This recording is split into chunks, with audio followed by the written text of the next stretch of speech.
지난 주일에 우리는 장차 있을 하나님의 최후 심판에 대한 이야기를 함께 이야기로 나눴습니다. 근데 오늘 말씀은 장차 우리가 그 심판대에 섰을 때 우리에 대한 판결이 어찌 될는지 그것을 알려주는 이야기입니다. 그걸 미리 알려주는데 우리는 그 앞에 서기도 전에 이미 결과가 다 정해져 있다, 이렇게 오늘 말씀을 선언해주고 있어요. 그 결과는 뭐냐? 유죄다. 유죄다. 23절의 말씀에 보니까 모든 사람이 죄를 범하였음에 하나님의 영광에 이르지 못하더니, 이렇게 되어 있습니다. 성경은 확언하고 있습니다. 한 사람도 예외함 없이 모두가 다 죄인이다. 이게 우리에 대한 하나님의 선언입니다. 여러분, 성경의 이 같은 선언에 대해서 여러분은 어떻게 느끼십니까? 어제도 비슷한 이야기를 나눴지만 여러분 한 분 한 분이 하나님의 이 말씀에 어떤 마음이신지 한번 여쭙고 싶어요. 혹시 억울한 마음이 좀 드십니까?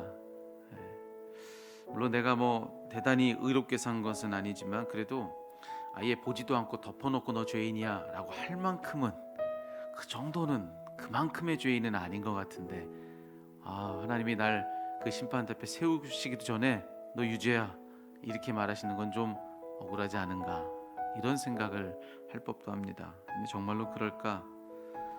어제 생명의 삶을 묵상하신 분들은 아마 그 옆에 소개되어 있는 어제 묵상분의 예화를 읽으신 분들이 계실 겁니다. 성경 묵상 뒤에 자그마한 이야기가 거기 붙어 있는 것을 보셨을 텐데, 이런 이야기 거기 있었죠. 어떤 성도가 꿈속에서 그 심판대 앞에 서는 겁니다. 천사가 와서 책 한 권을 꺼냅니다. 그리고 이렇게 얘기하는 거예요. 이 책은 당신이 이 세상에서 행한 모든 죄를 기록한 책입니다. 자, 그러고는 그 책을 한 장 넘겼다는 거 아닙니까? 근데 거기에 그 페이지에 검정색 글씨가 가득하더라는 거예요. 천사가 그럽니다. 여기에 있는 글씨는 당신이 이 세상을 사는 동안에 행동으로 지은 죄를 적어놓은 것입니다. 충격을 받았어요. 생각한 것보다 거기 있는 글씨가 더 많다 느꼈던 것입니다.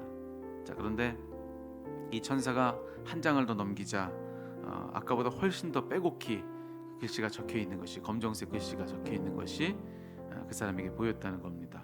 그야말로 빽빽하게 그 종이를 채우고 있는 게 보였다는 것이에요. 천사가 또 그럽니다. 여기에 있는 글씨는 당신이 세상에 있는 동안에 말로 지은 죄를 적어놓은 것입니다. 그 앞에서 할 말을 잃은 채 서 있는데 또 천사가 한 장을 이렇게 넘깁니다. 그랬더니만 거기에는 글씨는 써 있지 않은데 아예 그냥 검정색 페이지가 거기 있더라는 거예요. 이상하게 여긴 이 사람이 물었다고 합니다. 이건 뭡니까? 그랬더니만 천사가 그렇더라는 거예요. 이것은 당신의 마음입니다.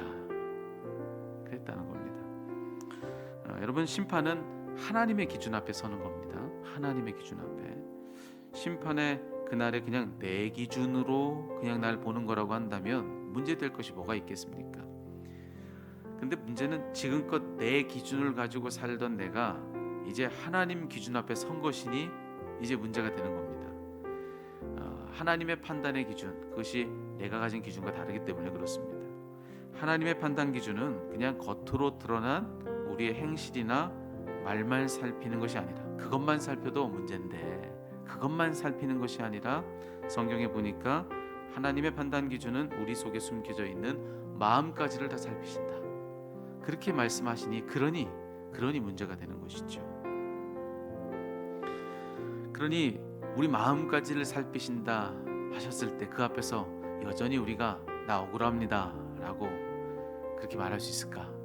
내 마음속에 있는 것까지 다 낱낱이 드러나서 내가 했던 생각이나 내가 가졌던 마음까지 하나님의 기준에 비추었을 때 뭐가 문제였는지 하나님께서 이와 같이 다 밝히 보여주신다고 했을 때 그 앞에서도 난 아닙니다 그렇게 말할 수 있는 사람이 과연 우리 가운데 있겠는가? 행동이라면 또 모르겠습니다. 말이라면 혹시 또 모르겠습니다. 근데 마음까지라면 우리 중에 난 억울하다 그렇게 말할 수 있는 사람이 아마 아무도 없지 않겠는가? 행동으로는 누구를 그렇게 범한 적이 없어도 마음으로는 얼마나 많이 때리기도 하고 심지어 죽을 만큼 미워하기도 하고, 여러분, 그런 우리의 마음이 낱낱이 다 드러난다면 하나님 앞에서 할 말을 여전히 가진 사람은 한 사람도 없을 것입니다. 혹은 이런 억울함이 또 있을 수가 있습니다. 아니, 성경이 말하는 대로 내가 아무리 죄인인 것을 인정한다 할지라도, 그래도 내가 인정한다 해도, 그래도 내가 지은 죄와는 비교할 수 없을 정도로 정말 큰 죄를 지은 사람이 이 땅엔 있잖아요. 아니, 그 사람들과 나를 똑같은 죄인이라고 한다면 그거 역시 억울한 거 아닙니까? 내가 아무리 죄인이라고 해도 그들은 더 큰 죄인인데, 그런 더 큰 죄인들 앞에 그보다 작은 죄를 지은 나를 똑같은 죄인 취급하는 것은 내 입장에서는 조금 억울한 거 아니겠습니까? 이런 생각들을 우리 속으로 할 수가 있습니다. 맞아요. 정말 신문에서나 보는 어떤 뉴스에서나 만나는 그런 죄인들, 누가 봐도 정말 말할 수 없는 잔악한 일을 한 그 사람들을 두고 죄인이라고 한다면, 나를 똑같은 죄인이라고 한다면 그건 좀 억울한 거 아니겠습니까? 그러니 뭔가 그들은 더 큰 죄인이고 나는 그보다는 작은 죄인이니까, 그러니까 그들과 나를 다루는 어떤 취급은 좀 달라야 되는 거 아니겠는가라고 하는 그런 생각도 충분히 할 수가 있습니다. 근데 정말로 그 역시 그럴까? 자, 우리가 볼 땐 그런데 하나님 보실 때도 정말 그럴까라고 하는 생각을 한번 해볼 필요가 있습니다. 한번 예를 들어볼까요? 여기 키가 130m인 사람이 있다고 한번 생각해 보십시오. 그리고 그 옆에 키가 230m인 사람이 있다고 한번 여러분 생각해 보세요. 얼마나 큰 차일까요? 130m인 사람이 올려다보면 1m로 올려다보는 거예요. 230m인 사람이 내려보면 1m 밑에 사람이 이렇게 있는 겁니다. 이거 얼마나 큰 차이입니까? 자, 그런데 이 두 사람 서로가 서로를 볼 때는 상당한 차이를 가지고 서로를 보겠지만, 한 100층 정도 올라가서 그 높은 빌딩에서 그 두 사람을 내려다본다고 한번 생각해 보십시오. 아니, 그보다 더 올라가 볼까요? 비행기를 타고 저 하늘 위에 올라가가지고 그 두 사람이 선 것을 한번 내려다본다고 한번 생각해 보십시오. 그 두 사람에게 과연 어떤 차이가 있겠는가? 아마 그 두 사람의 차이는 전혀 느껴지지 못할 만큼의 차이일 것입니다. 그 차이가 보이질 않는 것이죠. 딱 그와 같은 겁니다. 하나님은 누구신가? 하나님은 정말로 죄가 하나도 없으신 거룩 그 자체이십니다. 바로 하나님 그런 분이세요. 그 거룩 그 자체가 바로 하나님이십니다. 그러니까 죄의 정도를 어떤 높이로 따지자고 한다면 하나님은 어느 정도의 높이냐? 우리가 알고 있는 모든 가장 높은 하늘보다 더 높은 하늘이 바로 하나님이시다.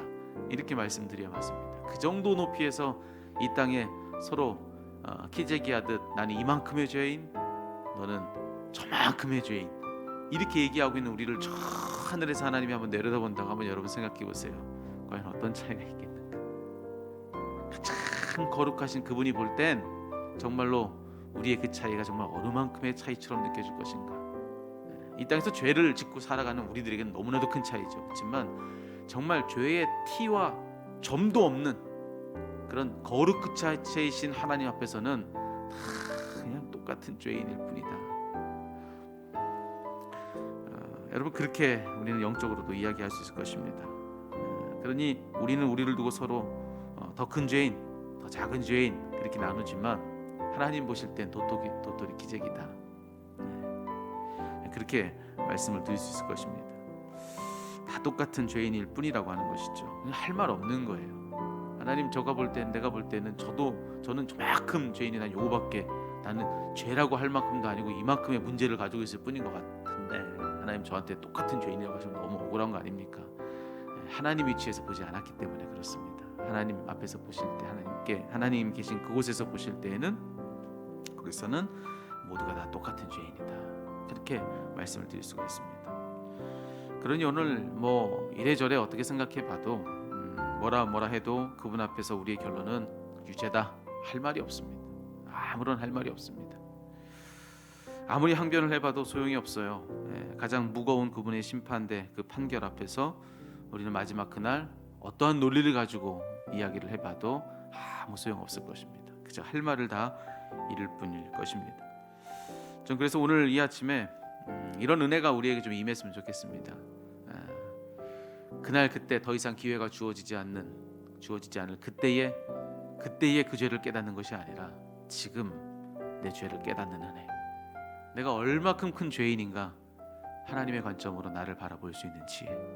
나의 죄의 크기를 깨닫고 나의 죄의 깊이를 깨닫고 내 삶에 얼마만큼 죄가 내 삶의 영역에 영향을 주고 있는가 라고 하는 그것을 미리 깨닫는 그런 은혜가 이 새벽에 여러분 가운데 임하기를 주의 이름으로 축원합니다.